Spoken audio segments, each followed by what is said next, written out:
Hello, welcome back to another episode of the Gritty Hour from a very cold Millbrook, New York. I have a very special guest from Canada, Michael Regina, who just started a brand new YouTube page. It's a couple of months old, getting into a deep dive on comics, which is his first love. Welcome to the Gritty Yeah. Hour, Michael. Thanks, Tom. Thanks for having me. It's great to be on. Well, it's 13 degrees here in Millbrook as we're recording, and we discussed this right before we started recording that it's in translation to Fahrenheit, it's 8 degrees there. So, Yeah. I might just put my swim trunks on by comparison. Yeah. Exactly. You're I'm envious of how warm it is Yeah, here. the hot streak we're having. Yeah. So, Michael is a one of the co-founders of the One Ring Net, which was a Lord of the Rings website, which is still up and active. hmm And you got involved in the promotion of the Lord of the Rings, I think, right? Yeah, absolutely, absolutely. So if you can remember way back in the early 2000s, they had announced that they were making the films, and I had a keen interest in filmmaking and Tolkien, and really loved all aspects of that. So I started working on a website, very basic website. Some friends and I got together and started to improve the website, the look and feel, and share information, and it really took off at the time. If you can picture, at that time there was no social media necessarily. People visited websites primarily and spoke in chat rooms, and so we were the first to sort of bring that together for this production. And they reached out to us, and they were fans of ours. Oh, We were fans of theirs, and they were fans of ours. And they said, "Hey, let's work together and share. We can share stuff with you guys, and all we ask is, you don't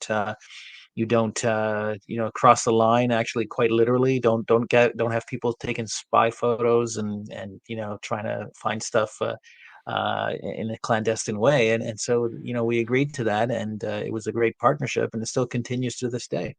so when you say them, you mean the publishers of the books or the producers of the movie? It was the producers of the movie. So Mhm. eventually we started getting in touch with the publishers of the books, and getting our own license agreement to talk about Tolkien, and with the Tolkien estate. But way back at the beginning, it was definitely with the production team, both in New Zealand and in Los Angeles. So the I Los see. Angeles team were very excited about all the excitement we were generating for them.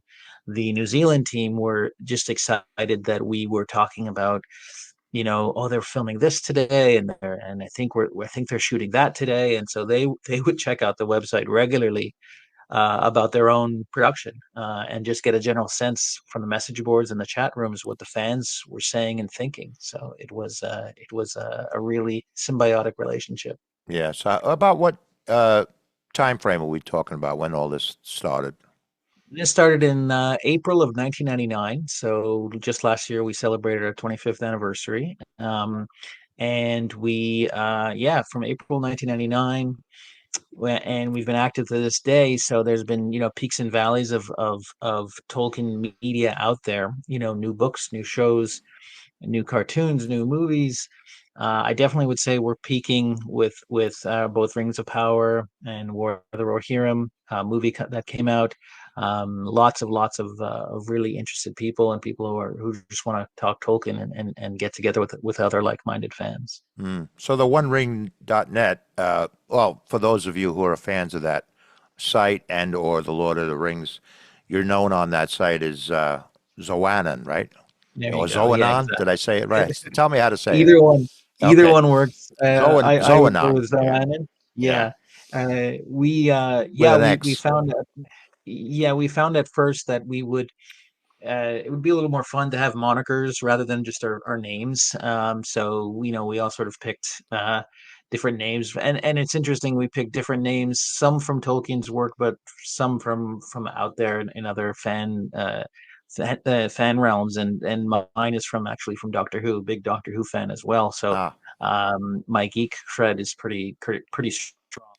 And so that's the name I picked. Yeah. yeah. So tell me how you got from there to where you are now. I obviously you have a love of comics. Yeah, absolutely. Yeah. So, like I said, If it's geeky, I'm pretty much into it. Over the years, working on the One Ring, I was primarily the editor in chief, and so I would be creating all this content and putting it forward. As the years went by, I took sort of a step back from that. Still manage things on a sort of executive level, if you could say, Right. but really don't do much day to day work. And so I found myself really itching to be creative, to talk about things that I'm passionate and that I love. Outside of Tolkien. And so I really took some time to say, okay, I want to do a channel on YouTube, but what do I want to do? Do I want to do, just latest news like I used to do, or do I want to do something else? And the deep dives kind of came about from looking at my interests in I watch a lot of, these mini documentaries that you can find on YouTube about a specific,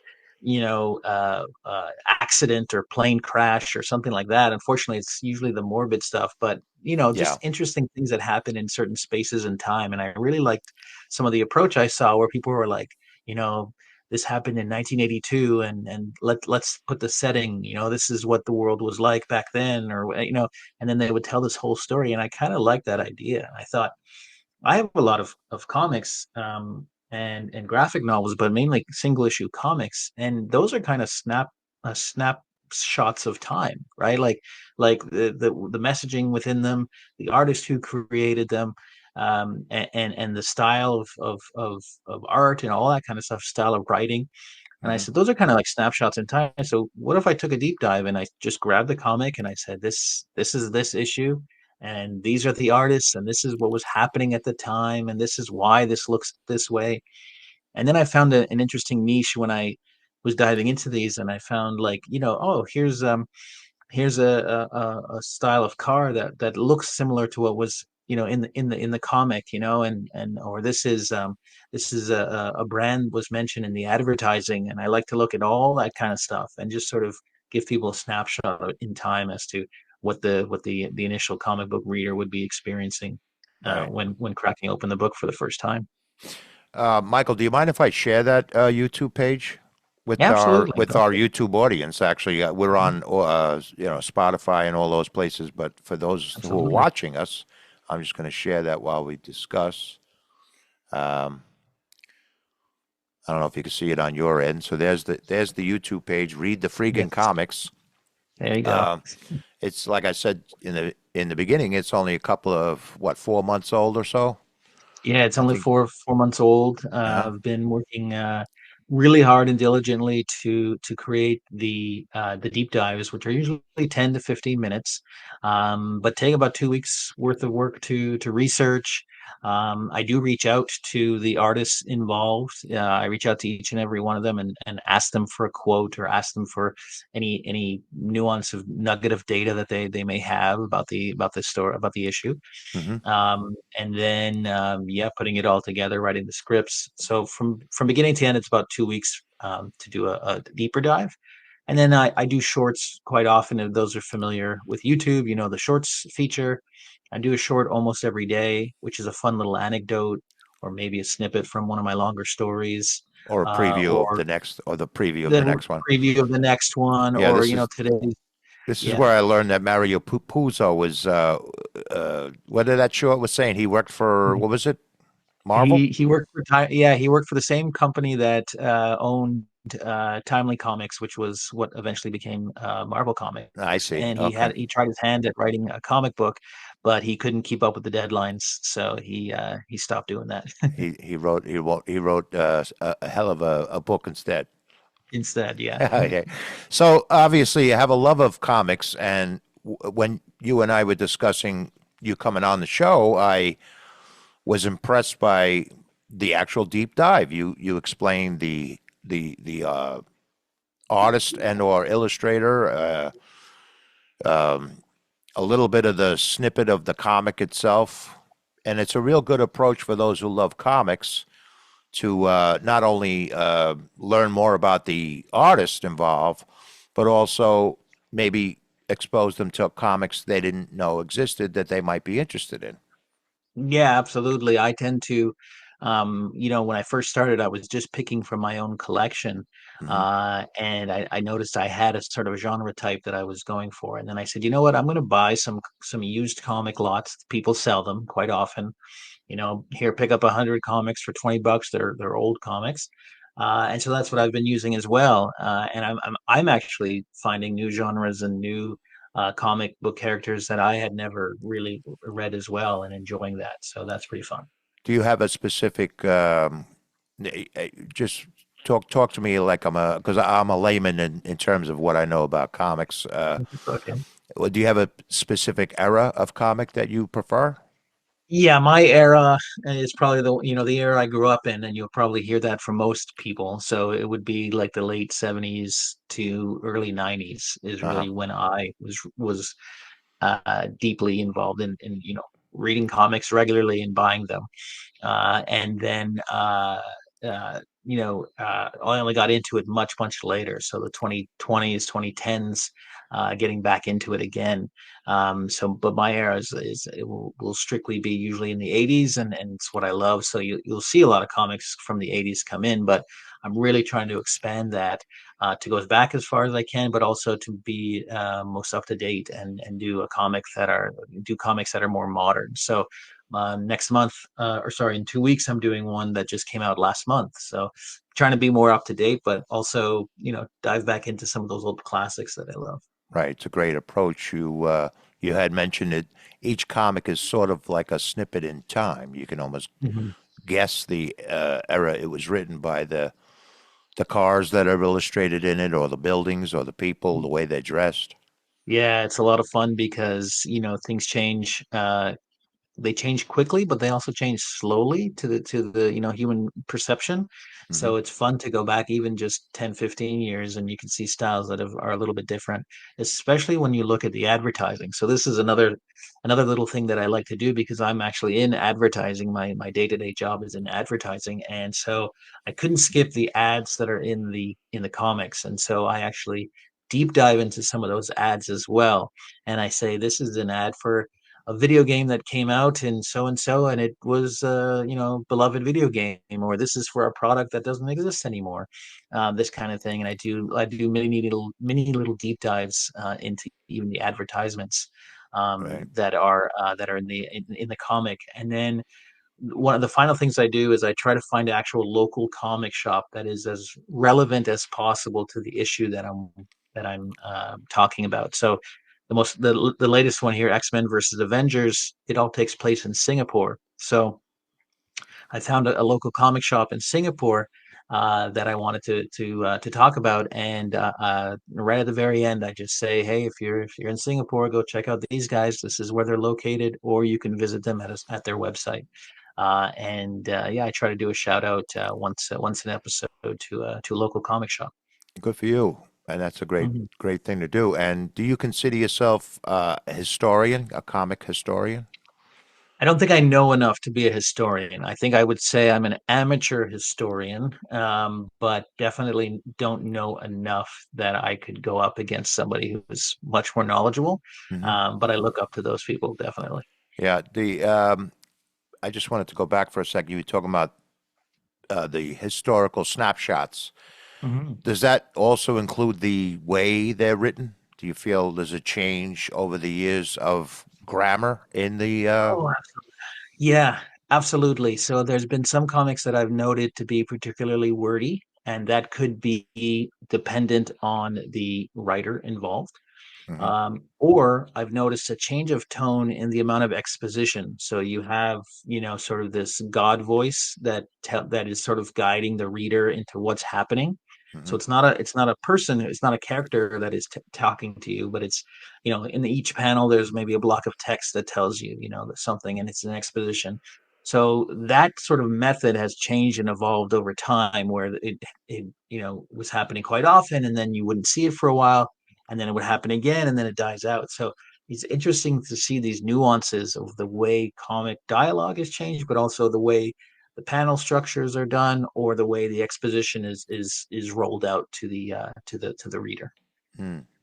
Well, I have to ask you, and again, I have a pedestrian knowledge, but do they still use little bubbles leading up to the to Yes. denote that it's thought rather than Oh, thought bubbles. Yes. yeah. Yes, they can still use thought bubbles. The styles have changed so much that Mhm. there's some artists that prefer a certain font style for a certain character, or yes, a certain type of box that denotes like they're thinking about this, right? But yeah, it varies so much these days. It's very, very interesting to see the change uh, uh, over the decades of how things were made. Well, I know a lot of work goes into each episode. I can tell from watching them. And you had mentioned you try and reach out to the graphic illustrator or the because usually comics are collaborative efforts, right? They are. They are. It could take, six to nine or 10 different people to create a comic book. So you have the writer or Hmm. writers. Hmm. You have the penciler who is typically the artist, right? Who does the designs strictly on pencil or computer these days. Then you have what's known as the inker. So the inker is the person who provides depth and quite literally inks the pencil drawing over. And then you have the colorist who, exactly as it sounds, they provide the color, the backgrounds, they paint everything in a certain style or look. And then you have editors and the editor in chief, who is obviously in charge of the whole thing. So it's quite a large list. Some people wear multiple hats, and then a lot of times, of course, there's a special artist or one of the artists also does the cover. So Hmm. there might be quite a few people that I cover and give little mini bios to regarding a specific issue. Right. Have those production teams been that extensive over the years? Like in the early days of comics, could it possibly be the illustrator was also the writer, or was it always? Yes, yes. So that hasn't really changed much in terms of people can wear multiple hats, and somebody could be the writer, the inker, and the colorist as well. Depends on which comic, which publisher. Some are very large, some aren't. I would say in the 60s and 70s, when things started to churn out really heavily for Marvel and DC, you'd have colorists who work on many, many, many different comics, and they just kind of churn things out as they go. So quite literally, I've followed up with some of them, some of the artists, and I've said, "Hey, do you remember this issue?" And maybe you have a thought about it, and they're like, "I've colored thousands of issues. I have no memory of this one. I apologize." And so it's really interesting. And then I get some replies back, and they have such fond memories, and they tell me all kinds of stories, or they show me art that they've done, that kind of thing. So it kind of runs the gamut of who's doing what and how much of it. Right. How do you get a hold of them? Do you go through Marvel or? No, this involves sort of just general internet sleuthing. Okay. Luckily, most people do have a social presence, and so you can usually find a way to contact them. Hmm. No, I haven't gone through official channels yet. A lot of these guys and gals, when I say guys, I mean guys and gals. Hmm. A lot of these people are freelance, and so for a while they worked at Marvel, then for a while they worked at another company. Hmm. So usually it's just sort of like hunting and gathering and trying to build up a database of contacts, right? Right. And you make a contact, you make a connection, that could lead to other people becoming part of your network as well. So try to keep that all together as much as I can. I would imagine some of them, like some of the more well-known illustrators and or writers, have their own website or some sort of social Yes. presence, social media Yes, a lot of presence. them do. A lot of them do, and a lot of times I reach out and I don't get an answer, and that's totally fine too. Hmm. But the ones that do reach out tend to be really, really friendly, really helpful, providing as much information as they can. They all get a special thanks in my videos, and yeah, I try to keep their quotes because I don't do straight up interviews like this, so I Hmm. just quote them and read what they've quoted to me. So I try to make sure I keep that voice and that the tone of what they're trying to convey as much as possible. And yeah, I hope they appreciate it when they see it in the final product. Yeah, I would think anyone into comics would love your specific channel because they'll learn a lot. They can't help but Mhm. learn a lot. You go that deep. Uh, I appreciate that. Yeah. yeah, where you explain, like I said, the history of the artist, or but how do you do that with some of the older ones where the illustrator and or writer might not be around anymore? Like if you Y- picked up one from the, say, the 1950s as an example. Yeah. Yeah. I haven't picked one. I think my oldest well, the oldest that I've covered, I think, is in the 70s, but Oh, okay. my goal is to go even further than that. It is part of the process is doing that research, right? So is trying to find a resource, trying to find someone who has written something about these people, and try my best at coming together and at least being able to say have a 20-second little bubble blurb about who they are and what they've done. Hmm. Sometimes it is hard. Sometimes the only thing I have is a list of the comics they've created or worked on, and so I have to work off of that and say, this artist did work here, and then they did work here, and and I don't have much, but others I'm quite lucky, and I've turned some of those little bios into shorts where I'm like, hey, you should really get to know this person because they've done so many amazing things. Hmm. And it's so unassuming as well. So you have certain people who if you pass him on the street, obviously you wouldn't even know. But like, hey, this is the guy who created all these characters, and your favorite movie is because thanks to this person. So it's really quite interesting. Yeah. Well, the homage you pay to them is one of the appeals of your page.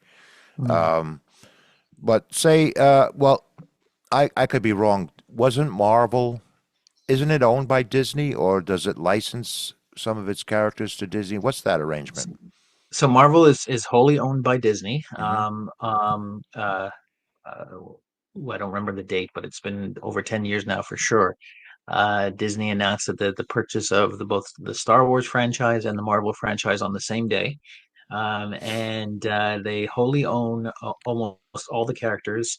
There's a long history of characters that have been on various television shows and various movies that are before the modern MCU, as people call it, the modern what people think about Marvel now in terms of movies.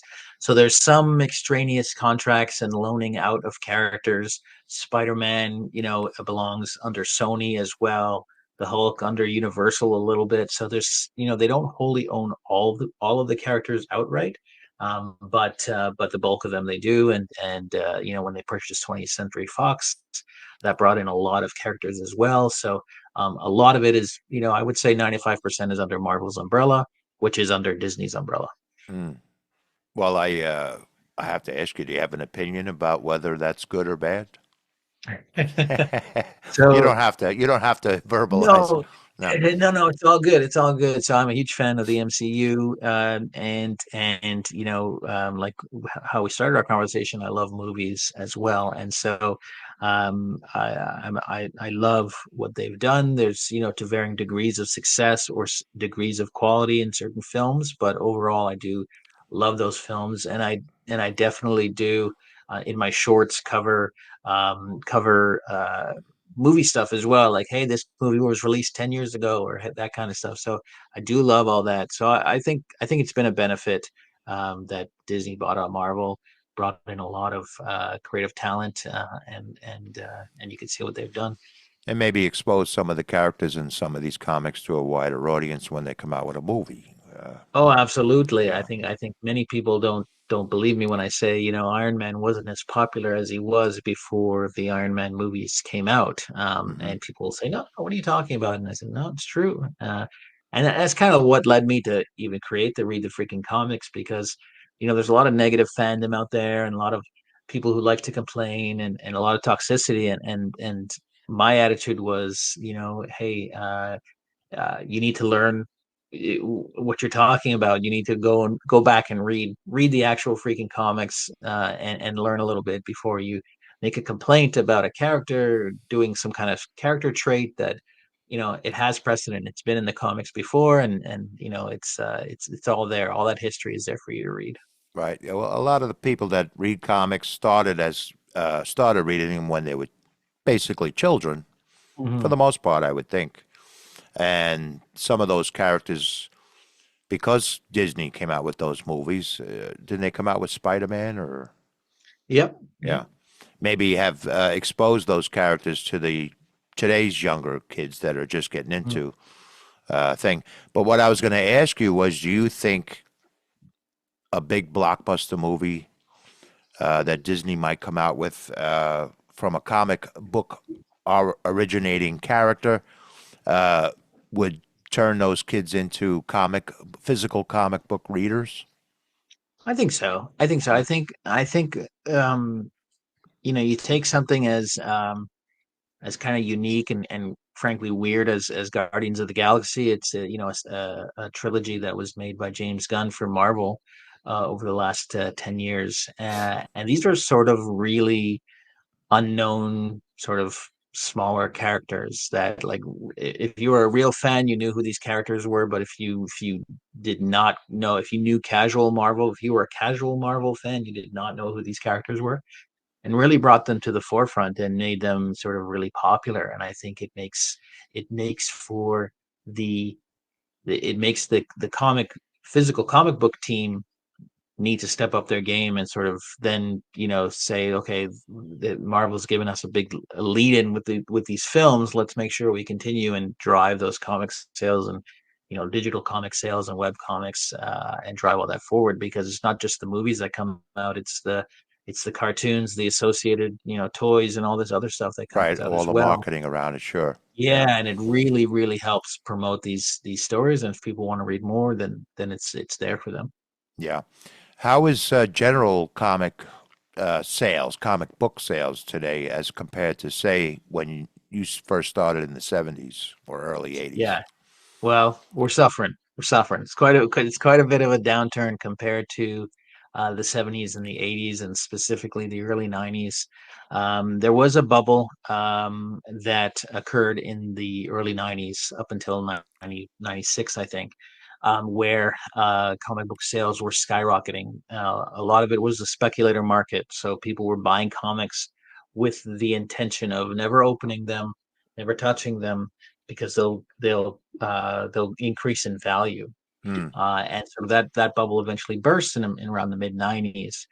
What's happened now is not necessarily the same thing. What's happened now is diversification of media and entertainment. So there's so much out there that can distract and entertain people, that reaching out for a physical comic book is one of the lower of the rung things that people might do. It's easier to like we're doing, chatting on YouTube. It's easier to watch a video. It's easier to watch TikTok. That attention span is much smaller. Hmm. So you have less and less people reaching out for physical comic books. Graphic novels have helped fill in that gap quite a bit, because these are bigger, self-contained stories for the most part. You don't need to keep up with anything. You don't need to wait a month to get the story finished, because it's a compendium of an entire story block. But I still think that physical comic book sales are suffering. But the opportunity is there to watch digital comics, to read them online. Hmm. So that helps compensate, but it's still in its industry that in itself is struggling a bit. Well, I think one of your goals probably is to illustrate, no pun intended, the unique, rewarding experience of having a physical comic in your hand and reading it at your own pace, in your own Yeah. leisure. Yeah, absolutely. That's why I shout out the comic book stores, right? And Hmm. say, if you ever get a chance, go check these guys out, just to give them, you know, some airtime, and just to tell people that they should go out and enjoy these small shops, because nine out of ten, these are small, mom and pop, for lack of a better word, type of shops, Right. that are struggling, and they make ends meet by selling other things, but for all intents and purposes, they are a comic shop, and they Yeah. want to be able to sell those comics, and so it is great to give them a push and a promotion, and I'll continue to do so, because yeah, I highly recommend it. Well, good on you. I don't know about Montreal, but in New York, generally, a comic book store will also sell baseball cards and Oh yeah. yeah. hmm Is Yeah, it's that the same thing. there's there's the big and small shops, but generally the comic shops will sell cards, but they'll also sell toys and pops and those kind of different things, games, and then host gaming nights, which is really fun, where you can go and play a certain board game or whatever it is. Right, right. So, like I said, they're compensating, they're shifting and changing, which is always a good thing. Hmm. But I would love, and I would hate to see comic shops close just because people are not engaging, people are not out there visiting and shopping and Yeah. and buying things. Well, in terms of readership, from my own 360, I own a multiple dealer antique store in Millbrook, New Oh, York, cool. and we do have a guy who sells just comics. That's all he sells. Hmm. And we do sell like maybe 30 a week. So there are Wow. people out there that go out and buy Mhm. because they want the physical comic. Yeah, Yeah, yeah, I think so. I think, I really hope that, the younger kids get into it. I know people of my age, and I'm 47 or going to be 47, hmm, have that nostalgia factor, right? And so yeah, yeah, most of us have that comic box. I have my boxes are right here next to me, of comics, and reluctant to get rid of them, even if they haven't read them in forever. But some of the things that I've heard in feedback from my videos is, hey, you've made me go and find my box and just rifle through the comics that I have. sure, sure, yeah, And that's what I love to hear. Like, oh yeah, or I grabbed them and I showed them to my kids, and they were reading them, and that's kind of neat, right? So that kind of love for that is awesome. There's nothing better than just sharing something that you love with your own kids, or just finding that love again, from dusting off an old box and cracking it open. sure. It's like finding an old record album that Hmm. you couldn't put down when you were 16, and then you find it again, and Exactly. you're yeah. Exactly. But that leads me to my next question. You are a collector, yes? Yes, I am a Yeah. collector. I I I buy comics to open and read them. So Hmm. I do not collect what's called slabs, which are comics that are encased in the large plastic Yeah, pieces. like Maybe coins, like one day yeah. I'll buy I'll buy a vintage one, and that'll be a showpiece, of course. I have my first comic I ever owned, a copy of it, framed. So I'm not saying I don't frame things, or that kind Hmm. of thing, but I buy comics to enjoy them. So when I go to a comic shop and I've heard good things and I pick up a comic, I'm going to be reading it.